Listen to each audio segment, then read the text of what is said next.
somos el vuelo del Fénix, les saludamos y damos la bienvenida al video. Shambhala. La búsqueda del poder.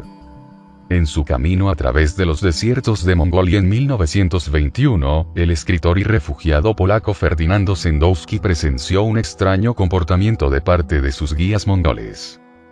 Deteniendo a sus camellos en medio de la nada, ellos comenzaron a rezar con gran seriedad mientras un extraño silencio caía sobre los animales y todo alrededor.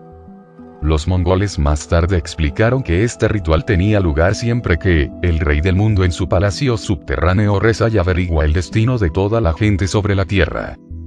De diversos lamas Sendowski aprendió que este rey del mundo era gobernante de un reino misterioso pero supuestamente muy real, Agarthy. En Agarthy, le dijeron, los doctos panditas, maestros de artes y ciencias budistas, escriben en tablillas de piedra toda la ciencia de nuestro planeta y de los otros mundos. Cualquiera que tuviera acceso al reino subterráneo tendría acceso a un increíble conocimiento y poder. Sendowski no era exactamente un oyente ocasional. Durante 1921 él se convertiría en un consejero clave del barón loco, Roman von Ungern-Sternberg, quien estableció un régimen efímero en Urga, hoy Ulan Bator, la capital de Mongolia. El barón, un autoproclamado guerrero budista que soñaba con conducir una guerra santa en Asia, supuestamente trató de ponerse en contacto con el rey del mundo, con la esperanza de favorecer su propio plan. La credibilidad de Sendowski más tarde fue puesta en duda por el explorador sueco Sven Hedin. Entre otras cosas, Hedin acusó al polaco de plagiar la historia de Agarthy desde una obra más temprana del esoterista francés Joseph Alexandre Saint-Hyacinthe. De alguna manera, probablemente eso era verdadero, pero Hedin, un veterano buscador de ciudades perdidas, no descartó la posibilidad de un reino escondido. En efecto, él probablemente tenía la intención de descubrirlo él mismo.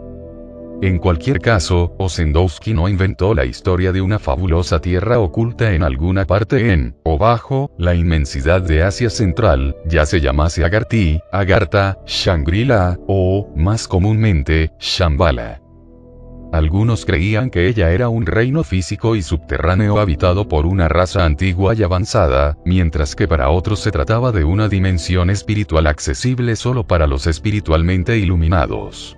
La leyenda de Shambhala está firmemente basada en la tradición budista que vagamente ubica el reino en algún lugar al norte de la India. La leyenda también proclamaba que llegaría el tiempo cuando el rey de Shambhala y sus poderosos ejércitos saldrían para vencer el mal y marcarían el comienzo de una edad de oro dirigida por el Dharma puro. Como se dijo, el barón von Ungern-Sternberg se imaginó a sí mismo como el iniciador de esta guerra de Shambhala. Y así también lo harían otros. La posibilidad seductora de un escondido tesoro de conocimiento avanzado y habilidad técnica no despertó la curiosidad solo de exploradores y ocultistas.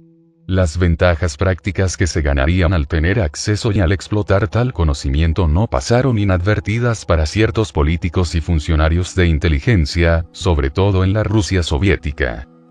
Pero aquello que llamara la atención de los bolcheviques inevitablemente atraería la curiosidad británica también, y de aquello en lo que ambas potencias estuvieran preocupadas, los estadounidenses, los alemanes y los japoneses con poca probabilidad estarían lejanos. Este video se concentra en las actividades de 3 hombres, 2 rusos y un estadounidense. Alexander Vasilevich Barchenko, el llamado maestro bolchevique de lo oculto. El artista místico explorador Nicholas Roerich. El hombre a menudo citado como el modelo de la vida real para Indiana Jones, Roy Chapman Andrews, mientras que, hasta donde se puede afirmar, ninguno de los 3 jamás se encontró con los otros, todos estuvieron involucrados en expediciones que recorrieron los desiertos de Mongolia y los altos valles del Himalaya en busca de civilizaciones perdidas y del hombre antiguo. En el caso de Barchenko y Roerich, el objetivo específico era Shambhala.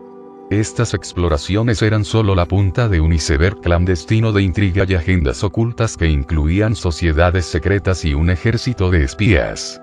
Solo quién estaba haciendo qué y para quién, y por qué, permanece incierto.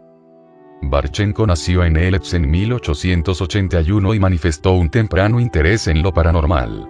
En parte ocultista, en parte científico, y en parte explorador, y tal vez un poco charlatán, Barchenko fue, sobre todo, un buscador. Sus intereses se concentraban en la recuperación del conocimiento perdido de una civilización prehistórica, remanentes de la cual él pensaba que todavía podrían sobrevivir. Fue en la Facultad de Medicina, 1901 a 1905, que Barchenko fue atraído hacia círculos masónicos y teosofistas y sus doctrinas esotéricas. Uno de sus profesores estaba relacionado con el ya mencionado Saint Tips d'Alveidre, y por ello presentó a su alumno la leyenda de Agartha Shambhala. Las obras de d'Alveidre también promovían la doctrina mística y política de la sinarquía, un sistema supuestamente perfeccionado por los habitantes del reino escondido. Aproximadamente definido, sinarquía significa el gobierno mediante una sociedad secreta o élite iluminada. A finales del siglo XIX, la idea fue recogida por otro ocultista francés, Gerard Encausse, mejor conocido como Papus, quien la combinó con otra corriente mística, el martinismo, para formar la cuasi-masónica Ordre Martiniste et Sinarchie. Durante 1900-1905, Papus visitó Rusia, donde estableció células de su nueva orden e incluso reclutó miembros entre los Romanov.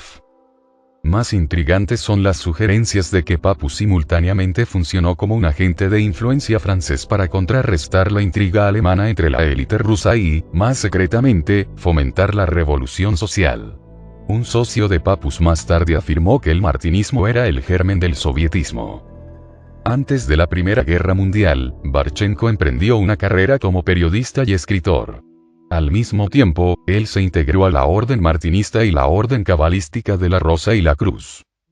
Su interés siempre creciente en lo oculto llegó a incluir la quiromancia, el tarot, la alquimia, la hipnosis, la energía radiante, la astrología y la telepatía. En 1911 él escribió un artículo para Priroda y Ljudi, Naturaleza y Gente, acerca de la transferencia de pensamiento. Su producción literaria incluía 2 novelas fantásticas. Dr. Chernyi, Doctor Negro. Ismrak, Desde la Oscuridad. Su alter ego literario, el Dr. Alexander Nikolaevich Chernyi, había pasado años en la India y el Tíbet estudiando el conocimiento arcano a los pies de misteriosos Mahatmas. Barchenko soñaba con hacer lo mismo. Después de un breve servicio en la Primera Guerra Mundial, Barchenko volvió a Petrogrado, antes llamado San Petersburgo, donde se movió más profundamente en círculos ocultistas. Un autoproclamado maestro del misticismo oriental que frecuentaba Petrogrado en ese periodo era George Gurdjieff. Si Barchenko tuvo contacto directo con él es incierto, pero él era conocedor de las enseñanzas de Gurdjieff, y los dos estarían vinculados de curiosas maneras en el porvenir. Mientras que Barchenko dio la bienvenida al derrocamiento del zar Nicolás en 1917, él no se agradó de los bolcheviques de Lenin. De todos modos, para ganarse la vida en el ambiente post-octubre, comenzó a dar conferencias sobre asuntos esotéricos a los marineros revolucionarios de la flota báltica. Él usaba Shambhala como un ejemplo de una sociedad comunista primitiva, la que había sido parte de una prehistórica gran federación universal de pueblos. Tales sentimientos sonantes a bolcheviques contrastaban con sus adhesiones más privadas. En la sociedad esfinge Barchenko se asoció con martinistas, teosofistas y pacifistas cristianos que eran enemigos absolutos del poder soviético.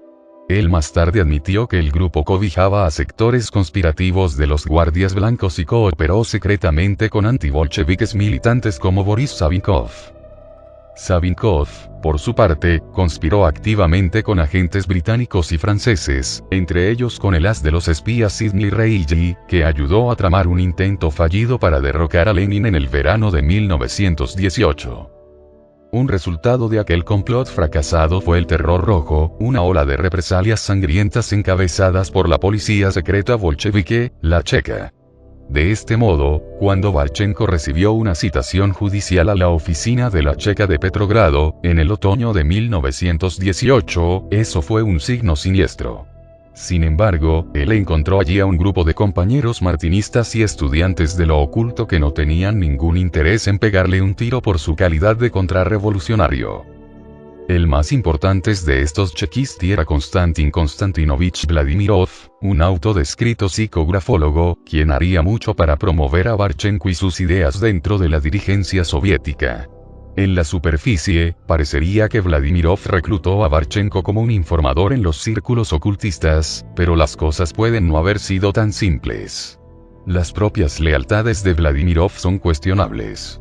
Él pronto estuvo implicado en el caso de dos británicos, Harold Rainer y G.H. Turner, arrestados por una supuesta participación en el asesinato en agosto de 1918 del jefe de la P checa, Moise Yuritsky. El ejecutor real había sido un seguidor del mencionado Boris Savinkov. Más interesante aún, Vladimirov y sus compañeros aparentemente arrestaron a los hombres equivocados. Entonces, en vez de ser ejecutado, aquel de alguna manera se las arregló para evadir la justicia bolchevique y volver a Inglaterra. Finalmente, Vladimirov llegó a estar románticamente involucrado con la viuda del segundo inglés, una mujer también identificada como espía británica.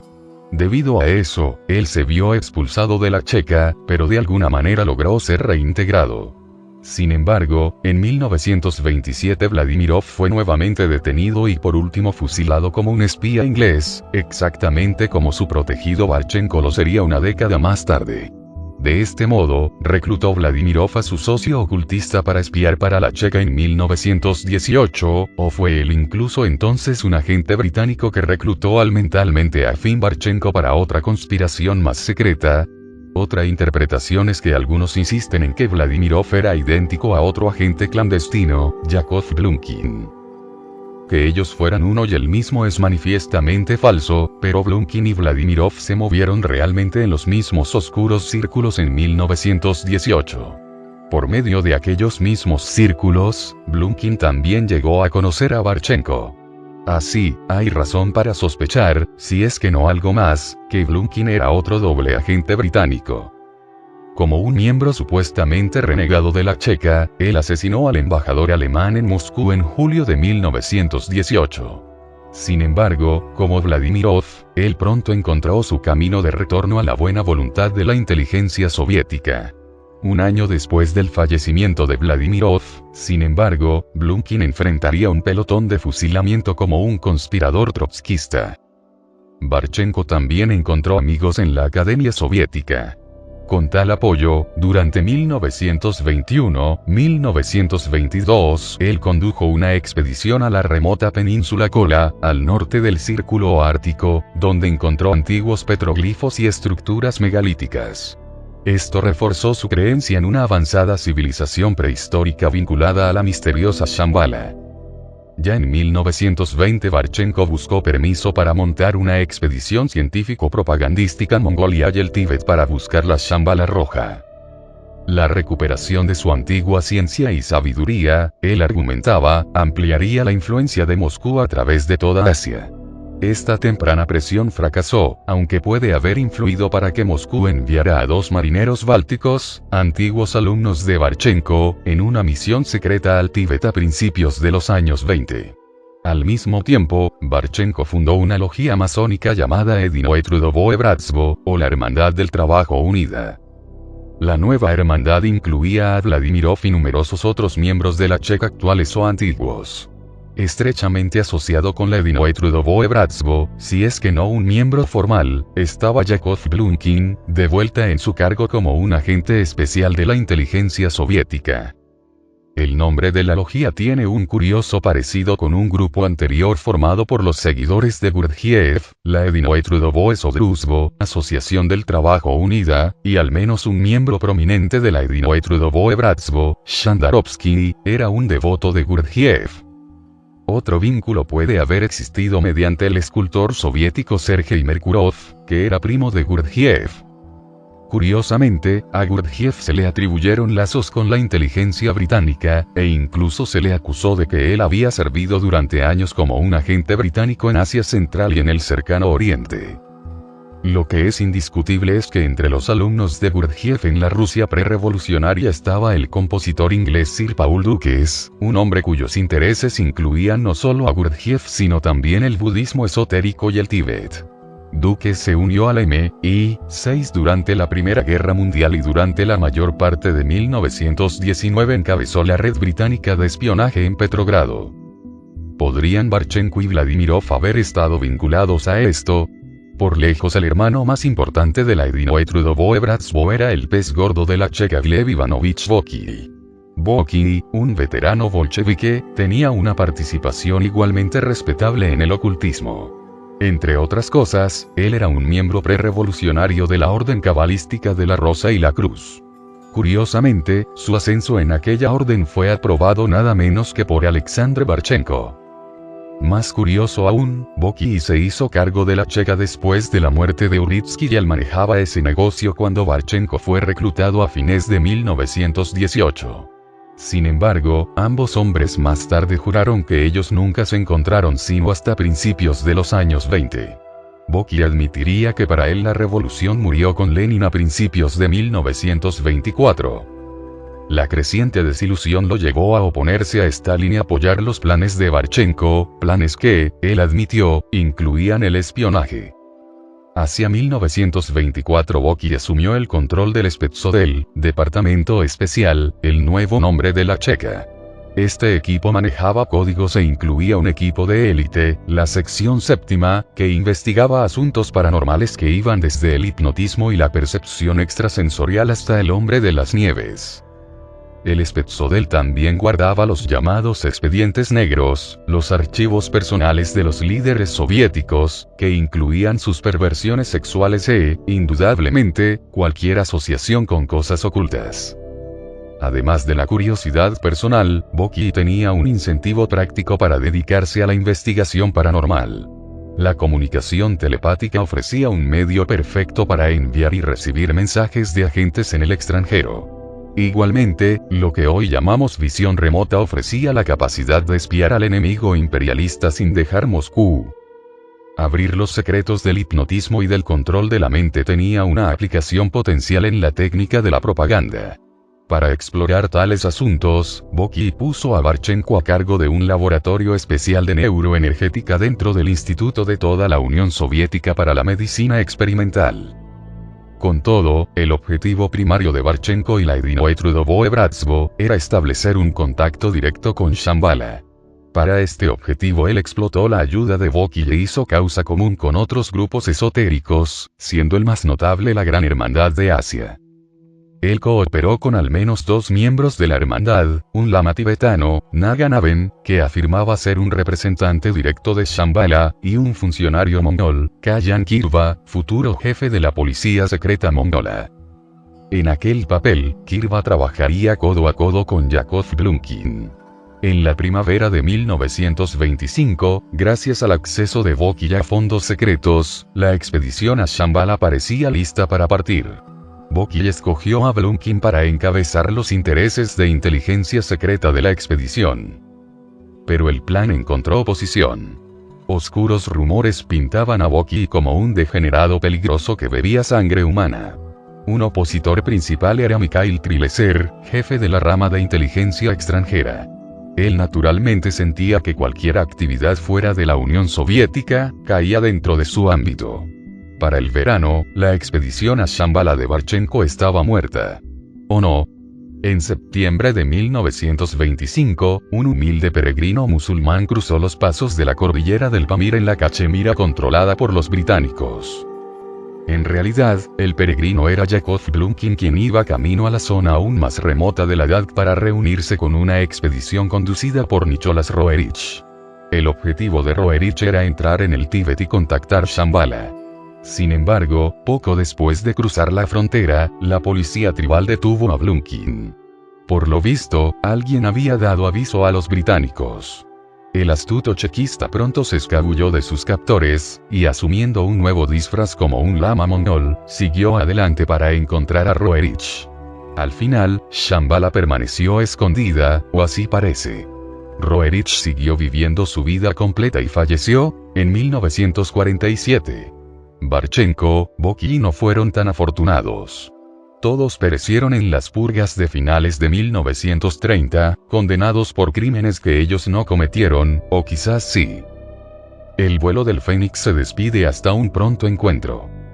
Comparte y suscríbete.